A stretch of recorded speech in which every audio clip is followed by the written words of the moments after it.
I did a video last week where I was talking about hobbies, so I was going over different hobbies, my hobby, and how it's good to have one. And I mentioned a show that was about mermaids and how people took to it, how there was this whole niche of people that wanted to be mermaids or performed as mermaids, and how I found it interesting. I didn't know there was such a thing. Well, on this video, I did get a comment that basically stated that even though they too, they believe in hobbies and they share it with their daughter, they collect Barbies. Because I had mentioned Barbies. I love Barbies. I collect Barbies and dolls and things of that sort. But I digress. But they also made a comment about the whole mermaid situation and how they believe that mermaids were demonic. And therefore, we should be careful as far as entertaining such things as mermaids. And how even things like Harry Potter, as well as Pokemon, she's kept her kids away from those things as well, because Harry Potter has sorcery in it. And how these things can open the doors to satanic things or to the satanic. And I found it very interesting. And I told her that. And that's not the first time that I've heard such things. In fact, my sister also agrees as far as Harry Potter is concerned. It's full of sorcery and therefore it is demonic. So again, this is not the first time that I've heard that. So I did tell her about how I knew parents that didn't let their kids watch Cinderella because it had, now I said witches, but it's fairies. So it's still witchcraft, if you will. But I do believe that they have allowed their kids to watch The Wizard of Oz, which of course does have witches in it. And I went on to mention how Disney overall, I think about maybe 98% of its catalog, a lot of its catalog, is filled with witchcraft and witches and sorcery and enchantments. Of course, Snow White, Sleeping Beauty, Pinocchio. So a lot of these children's stories and a lot of these fairy tales, they have it in them. I mean, it's in the name, fairy tales.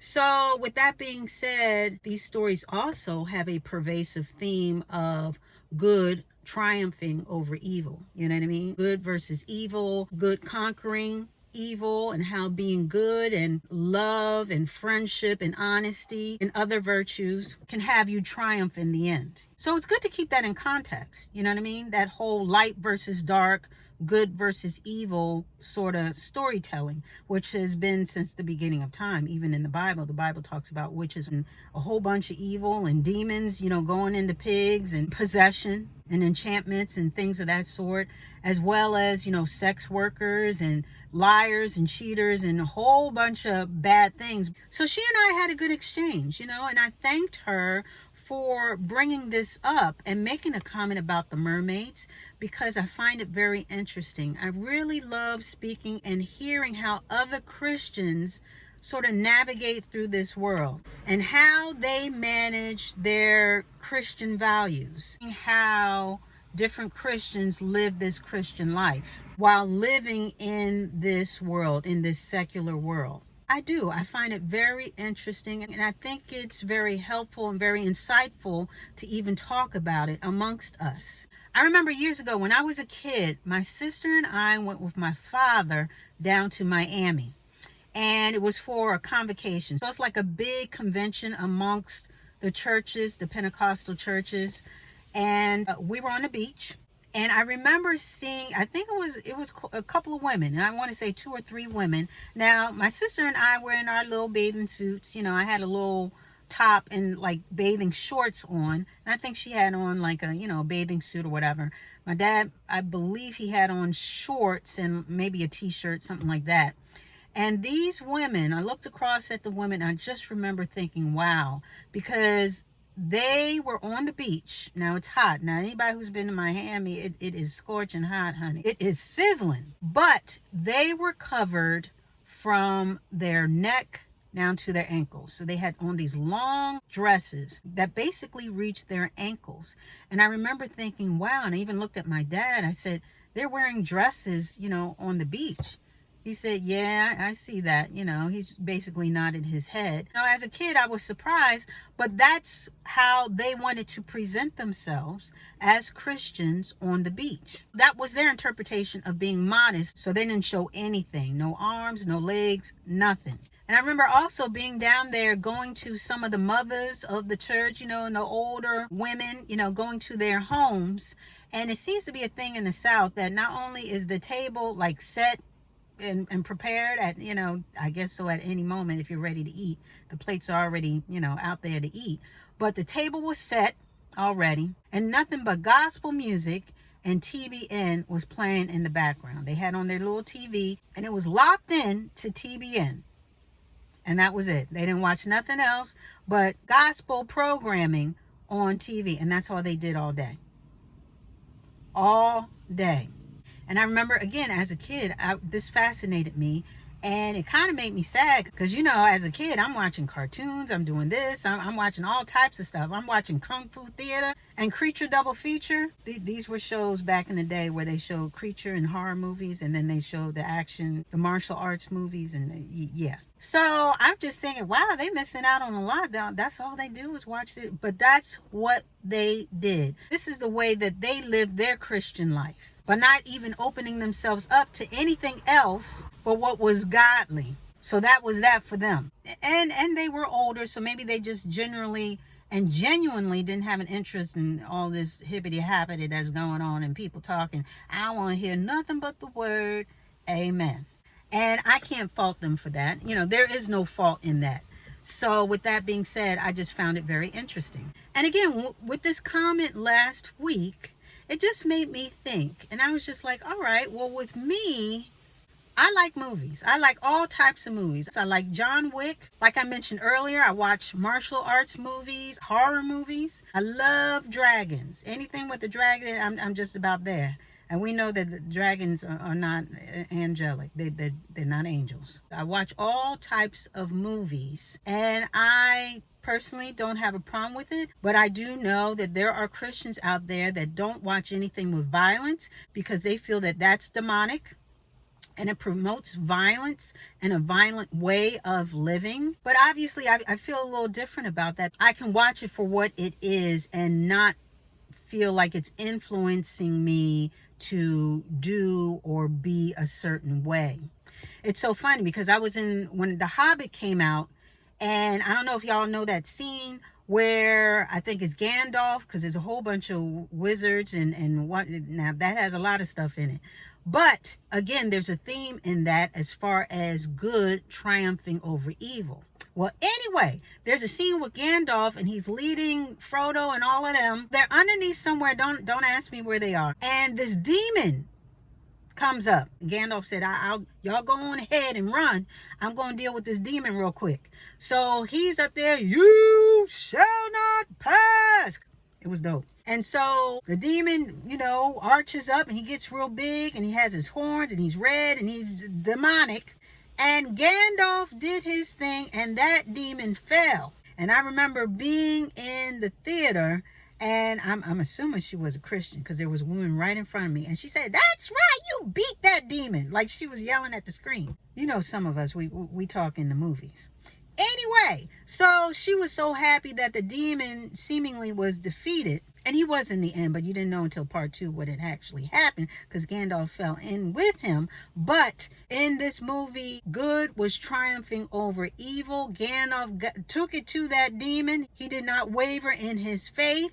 And the woman in front of me, she was able to see that. And she and I both celebrated that scene. In my own quiet way, and her in her more verbose way. Instead of just seeing just a demon on the screen and just wizards and witchcraft and orcs and ogres, we saw the story in it. And the story, again, was triumph over or good versus evil, which is basically everyday life. We are living in spiritual warfare where it's always good versus evil. But that's what I'm saying. I'm able to watch certain things as an adult and have my discernment on full display. I'm not watching these things trying to be a witch. any part of demonic, nothing. But I can watch it for what it is, because I know that a lot of this stuff, even though it's a movie, it still reflects what's going on in the world. Because there are demons out there. There are people that sign up for that agenda. There are people that wrong people. There are people that act that way. So even though you may protect yourself from seeing it on the big screen, you see it every day. You see it in the news, and we come across liars and cheaters and people who have nothing but a demonic agenda every day. So with that being said, I love all types of movies, but that's not to say that I watch everything, because even in knowing that it's entertainment, there is something to guarding yourself against certain things so that it's not a gateway to other things. If it vexes my spirit and messes with something in me, if it makes me feel uncomfortable, then I'm not going to watch it. Same thing with music. I love hip hop. I love a whole bunch of different groups and acts, and I love some R&B. I love all types of music. And I remember growing up, we weren't even allowed to listen to secular music. Secular music was out. It was all about the whinings. It was all about gospel music. My dad did not allow that. But slowly but surely, not that he allowed it, but my sister and I, we became privy to such things, such worldly things. And it's hard to keep kids away from stuff like that, especially if their friends know all about it. You know what I mean? But my dad did not like that. In fact, it was so much so that he didn't even want me to go to my prom. Now, I'm the oldest, so I had to walk through that gauntlet just so that my sister could run and get to the prom, because my father felt like it's going to be a bunch of music, it's going to be a bunch of dancing, and there ain't nothing good about that. It's going to be a bunch of nonsense. And so my mom had to try and convince him that she's going to be who she is. We have to trust in what she has learned and how she has grown up. Trust her in these environments, because this is a rites of passage for a lot of kids, and we don't want to deny her this experience. I mean, this was a real deal. This was a real toe-to-toe between my dad, my mom, and me.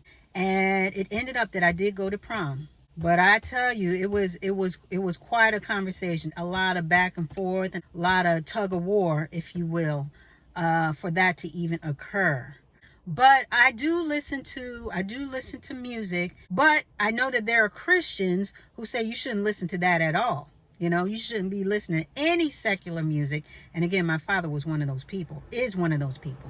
I wear red lipstick. I wear red nail polish with no problem. I wear a little bit of makeup here and there when the spirit hits me. But I do understand that there are Christians that don't even believe in wearing makeup at all, including anything red. That's a scarlet color, literally and figuratively. And even with the clothing, you don't want to show too much.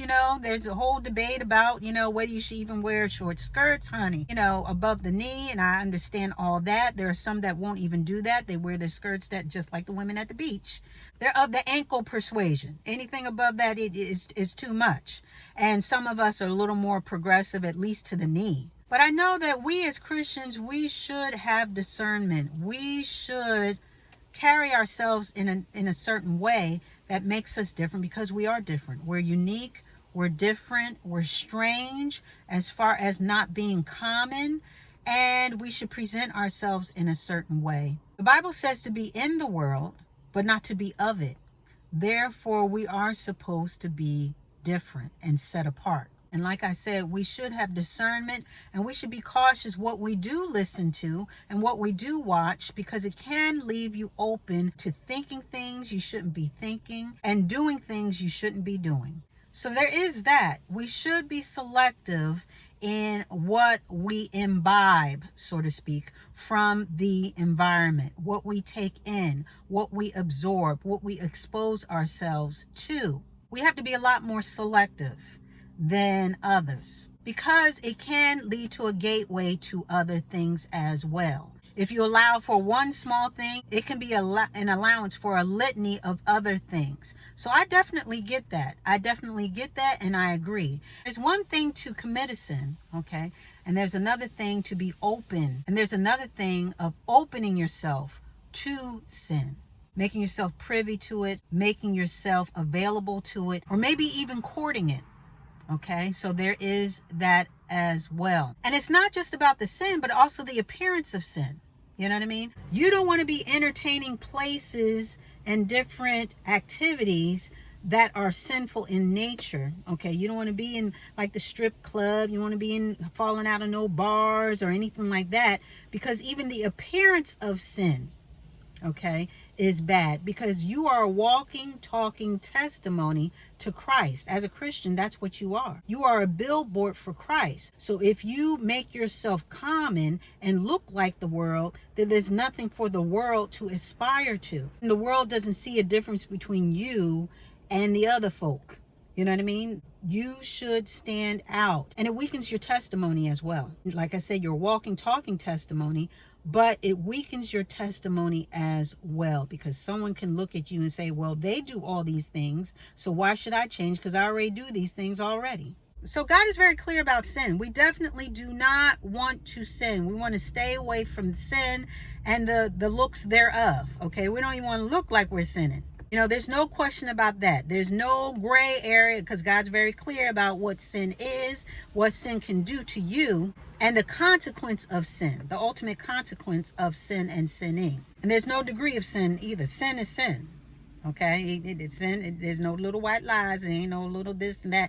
Sin is sin. So God is very clear about that. But I am very interested in us knowing this as Christians, how we choose to navigate this world and how we choose to live in it. In a world where up is down and down is up, in a world where everything's accepted, in a world where morals are at a premium, in a world that does not value your own values. So again, I so appreciated that comment. I really did. And I let her know then, and I'm letting you know now, and you know who you are. I really do appreciate you making that comment and voicing your opinion with regard to how you feel about certain things and being exposed to certain things, and how you guard yourself and your children.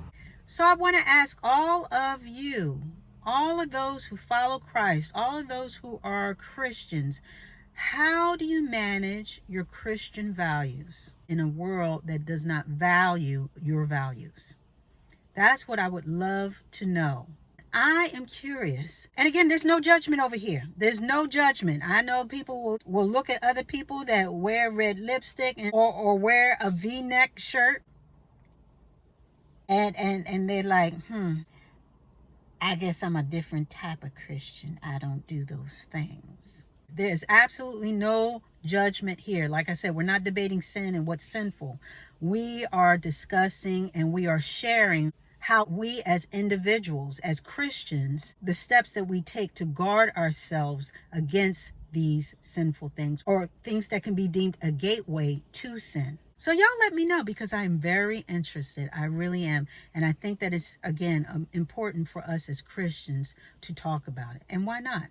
Why not? I love to learn how other people are managing their lives, their Christian lives. Y'all let me know what y'all do to manage and make it through and triumph over all these trials and tribulations of just being a Christian and trying to stay a Christian in an unchristian world. And with that, we are going to put a button on it.